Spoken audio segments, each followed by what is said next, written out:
Mr. Vipul, it's an exhaustive 15-page report. It gives us details of how the events transpired very rapidly on that day. What are your top takeaways from this initial report? Indicative finding they is giving that fuels switches were off. I think we need to wait for the detailed report under what circumstances pilot would do that. Especially such thing is allowed to be done for restarting of the engine. But then I don't think any sensible person will try to attempt those kind of things at such a low height. So I think I would wait for detailed report to come out before I really make any conclusions. All right. I understand that, the report raises more questions than answers at this point. But according to the report, the flight lasted for about just 30 seconds, in between the liftoff and the crash. Help our viewers understand how the events took place inside the cockpit during that crucial short window. Say again, I didn't get you. So basically what I'm asking is, sir, that it was a very short window, right? About 30 seconds between the liftoff and the crash. Help our viewers understand how the events took place inside the cockpit during that window. No, 30 seconds is hardly any time available where you can even talk or even, react to certain situation. So that is what I'm saying, that unless we get the detailed report, it will be unfair to comment based on this report. I'm sure something else will come out. So how do you think now the investigation is supposed to proceed ahead? See, this is the preliminary report, and now they will be going into further details of every aspect, understanding the flight data recorder, voice recorder, further, reading it out, and also seeing various parameters and all, and try to understand what exactly happened. This is basically, I would say, a preliminary report for based on what all is seen apparently, okay, but not from the depth of the investigation. So I think we'll have to wait for the detailed report to come out, because they'll be reconstructing the whole scenario, and then they would try to see what would have gone wrong. All right. Now, according to the report, Mr. Vipul, one pilot is heard asking another pilot that why did you cut off? To which the other one replies, I did not. So how do you interpret this conversation that took place? See, that's what I'm saying, that if this conversation is right, there has to be some reason why he cut off.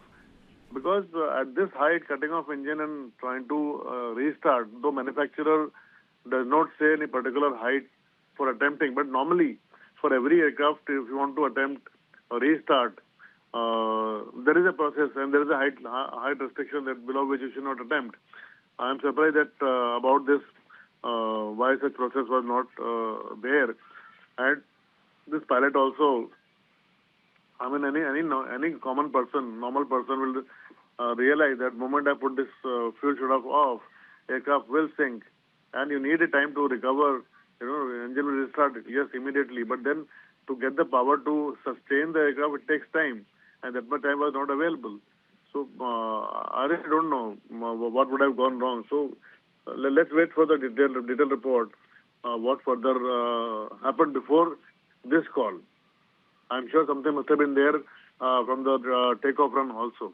Sir, it's an exhaustive report, 15-pager. It gives us details of how the events transpired. What are your takeaways from this report? Ishita, there are certain things which I do not understand, because you see, they are saying that there is a voice recording that the pilot of either the captain or they are saying it's not clear whether it's captain or the co-pilot, but there is a voice of a pilot saying that tumne ye switch off, why did you switch off this? He said, I did not switch off. Correct. So this is what, on this they are speculating so many things, but I would like to mention a very important point here, that this fuel cutoff switches are located on the frontal deck in the center. Okay. Okay. Okay. its location is such that inadvertently during the takeoff run, there are no controls nearby, very close proximity to this switch, where the pilot is supposed to take his hands for operations. So inadvertently, pilot cannot reach that switch, number one. Number two, these switches are not such that inadvertently or by mistake it can be just switched on or switched off by pushing either upward or sideways. This switch is operated like, in some of the cars when you shift the gear while you push down and then you shift for back gear, like in some of the cars model. It is something like that. You have to pull it up and then push.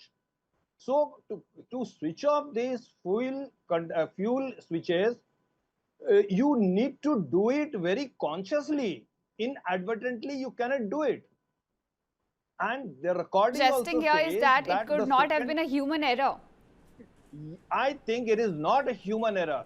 I think it is not a human error because in December 2018, FAA, Federal Aviation Administration has Yes. issued a special airworthiness information bulletin. It is called SAIB regarding a potential issue with the fuel control switch locking mechanism on Boeing 737. And this has the similar design on Boeing 787 also. This bulletin number is SAIB 18 of 33. And they had raised this concern at that time of potentially malfunction of these switches, and there were some advisory issued. Whether these advisories were followed by the airlines or they were not followed, because these were merely advisories, not a mandatory regulatory instruction. So these things will now come out. I cannot accept this, that inadvertently a pilot can switch off these switches at a critical stage of takeoff. Flight lasted for just about 30 seconds between the liftoff and crash. According to the report, paint a picture of what could have happened in those 30 seconds inside the cockpit. Okay, the AIB report actually stops a lot of speculation. Number one, was the flap not in the right position? Was there a pilot error? Was there speed slow? Was it overloaded? All those things are out. What is clear is that aircraft was fully functional and flyworthy till 3 seconds after takeoff. At 42nd second 0842 is the time stamp at which number one engine and thereafter number two engine power was lost. Okay. And the aircraft started to lose the engine power and eventually it was off for next 10 to 12, 14 seconds.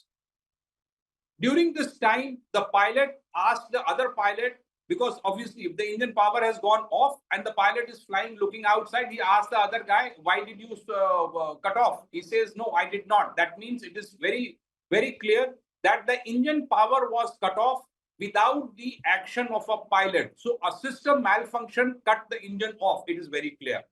What is not clear is the AIB report's statement. Okay, the statement says that fuel cutoff switch transition from run to off, which I think is that there is no provision in this aircraft or any aircraft that the switch will move physically. Switch is a physical switch. It is a lever that is pushed in, pushed out, moved by a physical input of a pilot. There is absolutely no automation, no signal that can do it. Now come back to the second thing.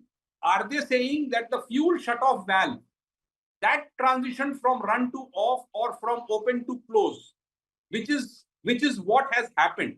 Because when the fuel shutoff valve closes, then the aircraft loses power. Okay, and it has now come on after 10 seconds. It probably came on its own. However, there is a pilot procedure that is called the memory item for dual engine failure, in which they try to recover the both engines by recycling the switch from run to off and back to run. So the image that shows is that the fuel cutoff switch is at the run position. That means even if there was a physical movement of the switch, it was in response to dual engine failure. So why did the engine fail?